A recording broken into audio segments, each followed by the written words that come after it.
guys approaching the place kicker competition this spring? You know, we told them from the start it's an open competition. You know, we've got some other walk-ons added to the roster, and guys just going out there and competing. We're going to chart everything for the spring. You know, probably chart through fall camp and name a guy for the first game. So they've approached it the right way. They understand the struggles we had a year ago, and you know, we need to do better. And you know, they've had the right mentality through winter workouts, through, you know, obviously the first 5 days now of spring practice. So. As Parker struggled down the stretch last year, did you consider going back to Waz, and why didn't you? Not really. You know, if you look at Parker's numbers, it was really a breaking point of the 40-yard line, of 40 yards, the distance. Yeah. And so, you know, we still felt like he was hitting a good ball. From 40 and in, gosh, he was, you know, 9 to 10 or whatever it was, and it just we got in those long distance situations, and you know, he struggled. So once we made the move, we were going to stick with Parker through the way. How different is that charting process when potentially you might add someone in, you know, going into falls compared to a guy not going through spring? It's no different. You know, we're gonna take the results kind of phase by phase, and spring ball is a phase for us. And so we're gonna look at spring at the end of it and look at those charts. Then we're gonna attack, you know, fall camp when we got everybody here and go from there. So it's phase by phase. I know hypothetically, if you were to add somebody in the fall and maybe he's only got a year left, logic would say you're bringing in that guy to play right away. So how do you address that to White? And it's an open competition, and the same way we added, you know, guys this spring for the sense of competition, and that's, you know, that's what it's about. It's what we're about as a program, and that's how we're going to approach it. How are you looking at punt return right now? Open competition, you know. Again, there's a lot of spots we gotta fill. You know, obviously a kick returner with Debo coming back, that's a big plus. But we got to find a punt returner, and we got to improve in both punt block and punt return. You know, we got to get better because that's kind of the one spot in the last 2 years that we really haven't, you know, made the plays and done the things we're supposed to do. I think we made a lot of improvements in a lot of areas, but that's the phase that we really need to step it up. How much of a factor is Jemias in on that punt return once he gets better? The issue right now is his shoulder. You know, he caught balls all year last year and competed. You know, Chris really kind of took the horns on the job and was great. But he's going to be, you know, right in the thick of it, no doubt about it.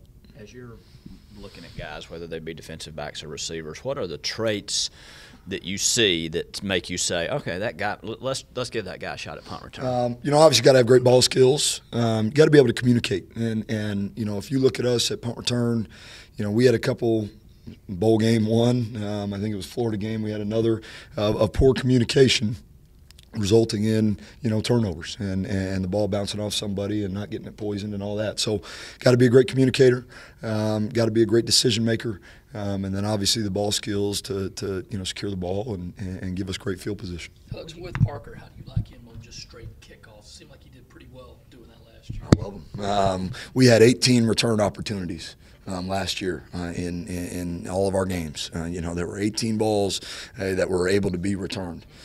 So that's great. Now he went in the bowl game and kicked 2 out of bounds, which I don't know where that came from, but you know, he was a great weapon for us in terms of forcing touchbacks, you know, pinning the ball deep and making guys make decisions. They really want to bring that ball, you know, out of the end zone.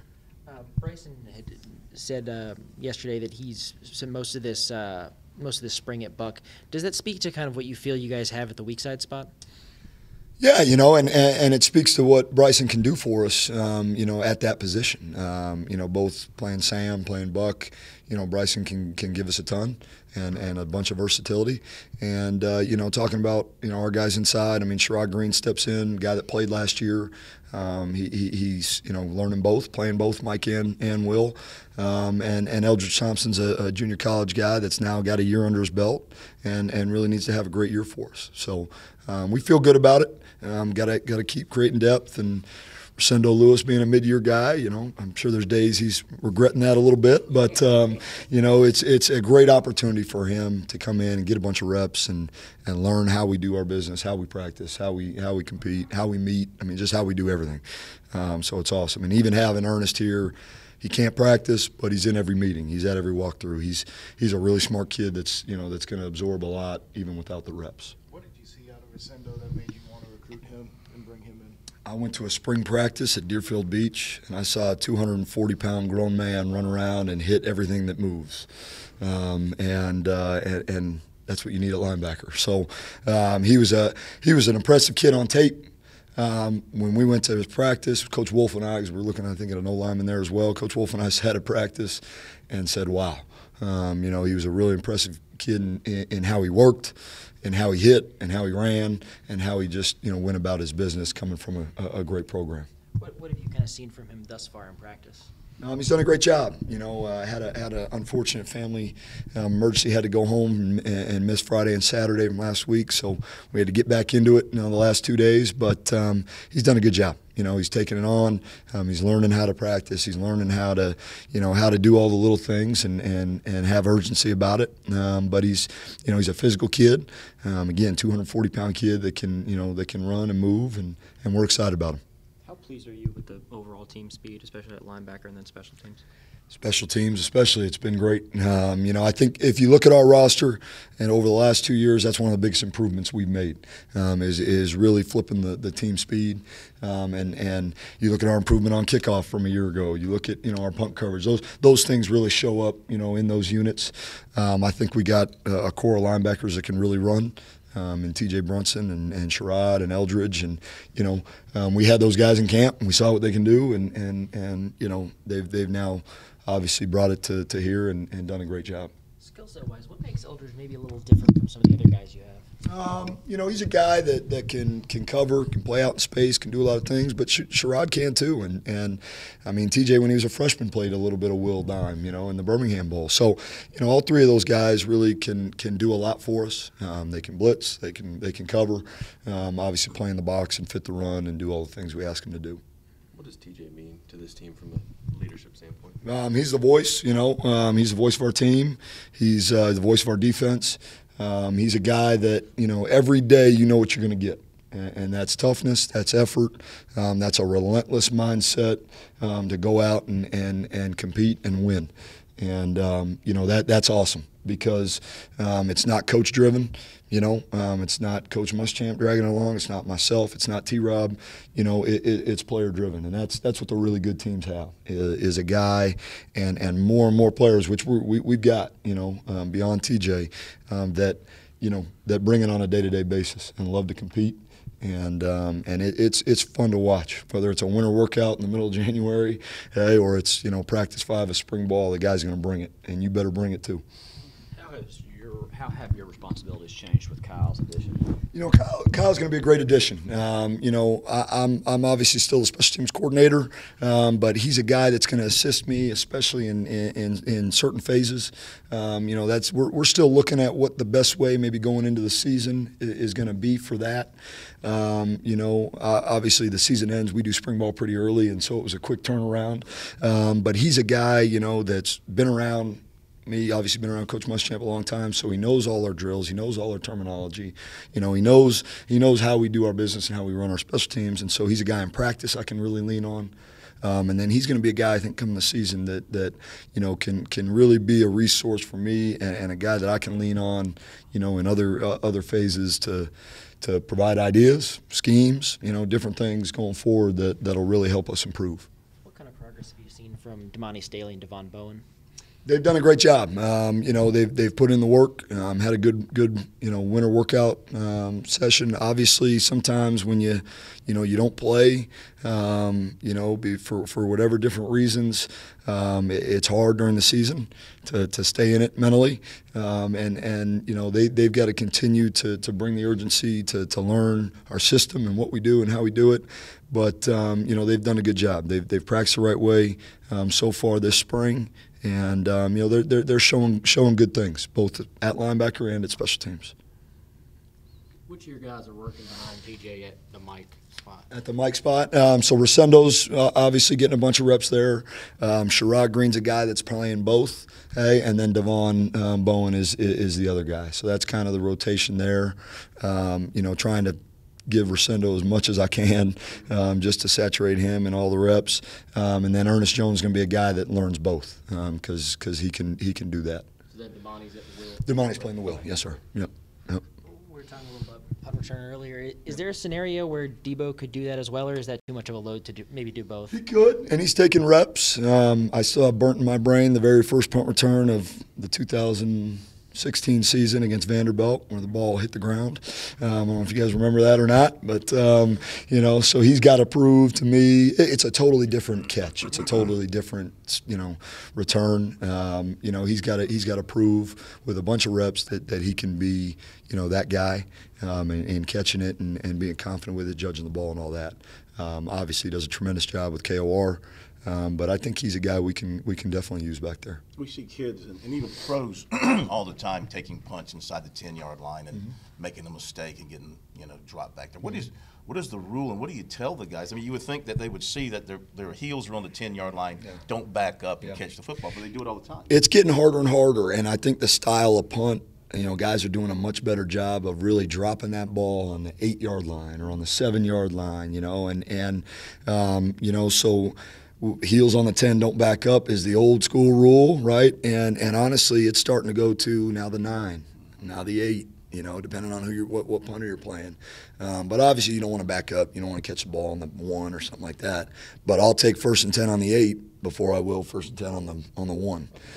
So it's a little bit of a catch-22. There's no doubt about that. Punters have gotten better at killing the ball down in there. The style of punt, now guys are going to tip up and really kicking that kind of Aussie rules, rugby style punt, and it's it's getting tough. It is. So your coaching point on that changes by the game. By who we're playing. It's usually either the 10 or we'll stretch it back to the 8 and that's as far as don't you go. Don't back up beyond that. Yeah. I mean, you can hear it from the crowd when a guy takes a punt inside the 10-yard line. They're like, "What are you doing?" Yep. Especially they go over and catch it over their shoulder. Shout out to Chris Lamons on it. And drop it and then pick it up and try and run. Yeah. But it is what it is. Just for a little clarification, when you're talking about Devon and Damani, sure. you said kind of going through the process of not playing but still practicing. Did you mean that they kind of attacked practice during the season, or that was a little adjustment? Well, you're playing scouts, and you're giving a look for the offense, and sometimes you're losing meeting time, just the way the season goes. Now, both, Damani played on special teams for us. Devon ended up not doing that. But, it's hard to stay focused in on learning the scheme and learning our Gamecock defense when you're also trying to be the best, Georgia Mike, or whatever, for our offense. So that's a tough balance, especially for a young guy. But their attitudes have been great. They've worked their butts off, and Damani's put on some weight and looking good, and so we're excited about both of them. You talked about the punters trying to go tip down and do the Aussie rules. Yep. How do you coach punting? Do you like that? We do that. Yep, we do that on a pooch style punt. Trying to pin it inside the 10. That's the style we use. And obviously Joseph had a great year for us a year ago, and we were excited about using him as a great tool and weapon for us. Next year. I think consistency was always the issue for Joseph going into last year. Were you surprised at how consistent he was once the years got started? Not really. Because he's always had it, and he's always had it in him. I think Coach Muschamp and I were joking with him this morning, and just the transformation that he's made on the field, off the field. I mean, he's grown up so much, and it's why you coach. It's one of the reasons we do what we do, and it's awesome to see how far he's come over the last 2 years and really taking the role, and he's got to be a leader for us now within the group. And the guys get excited when he hangs one up there, 5 seconds and 50 yards. And I mean, we had 4 turnovers, on punts alone. And one of them, it was Javon, the guy, ball bounced off the guy. But other than that, that ball was hanging up there for forever. And so that gives our punt team great confidence. That gives your gunners and just everybody. It gives your whole team great confidence.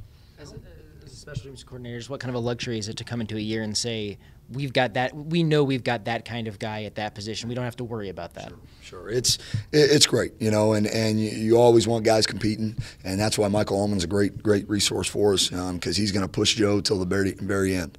But having a guy that's done it, that you have confidence in, Ben Asbury, and that's exciting. And so, you know, we obviously got to get the field goal things situated and sorted out, but I know we will. How much of the field goal issues last year were because of the hold or the snap and just the operations portion versus just missed kicks? It's the whole unit, you know, it is. And it's, you know, sometimes it's this and sometimes it's that. And you know, unfortunately when it rains, it pours a little bit, I think. And so, you know, but as a unit, we got to execute better, and that's the bottom line, and that's the snap, that's the hold, and obviously that's the kick as well. And one guy gets the heat, there's no doubt, you know, but everyone was praising Parker after La Tech, so one guy gets the praise too a lot of times. So it's, you know, it's a unit, and we gotta operate better. Where does Sky rank among the backers you've coached, and how do you felt he did at the combine?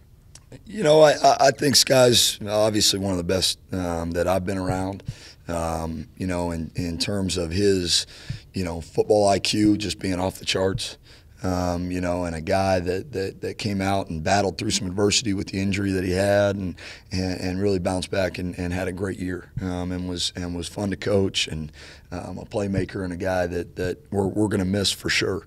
You know, I'm sure he wished he would have ran a little better, but other than that, my conversations with him, you know, afterwards, he was excited. He was excited about his on-field work. He was excited about the interview process, and you know, he's excited obviously to get back here for pro day and have a great day. And you know, whoever picks that young man's gonna be very happy, and he's gonna play a long time in the NFL, and have a great career. Also, what did you like about Ernest Jones in the recruiting process? I saw a 230-pound man run around and hit everything that moves. You know, no, it's, you know, you got certain sizes and certain builds, right? And the game has changed so much of a space game. But we needed to go out and get two guys that had length and size and physicality and all the things that you check the box that you're looking for in a linebacker.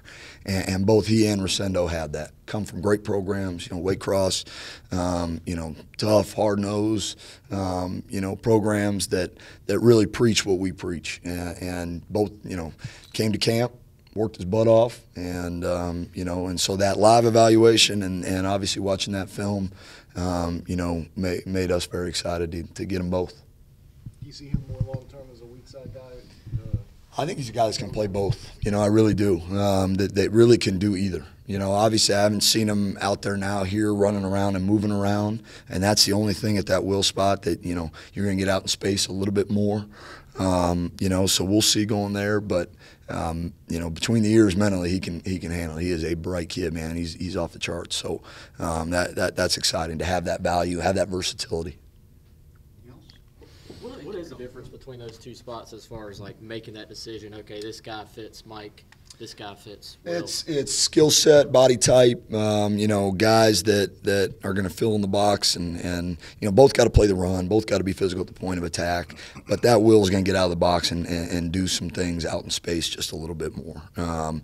Might cover a little bit more man-to-man on a tight end or something like that, you know, just do some different things coverage-wise more than anything. We blitz them both. You know, they obviously both fit in the run game, but just in terms of coverage and drops and things like that. With you guys breaking for spring break, what was the message that Muschamp gave to the team as he sent the guys? Yeah, I mean, it's, you know, obviously you want them to get off their feet and enjoy, you know, the time, get home. These guys don't get home a whole lot, you know, and so to be able to go spend some time with family and friends and have some fun and be a 18, 19, 20, 21-year-old, you know, but also, you know, be smart and stay focused on, you know, the things that we're trying to accomplish, and take care of themselves and come back ready to go, because we're back next Sunday and we got a Monday, you know, meetings, and we're practicing Tuesday. So, you know, we can't. I told Rosendo Lewis, don't hit delete. You know, you can't go home and hit delete and come back and we got to start from scratch. You still got to stay focused on what we got. All right. Appreciate it, guys.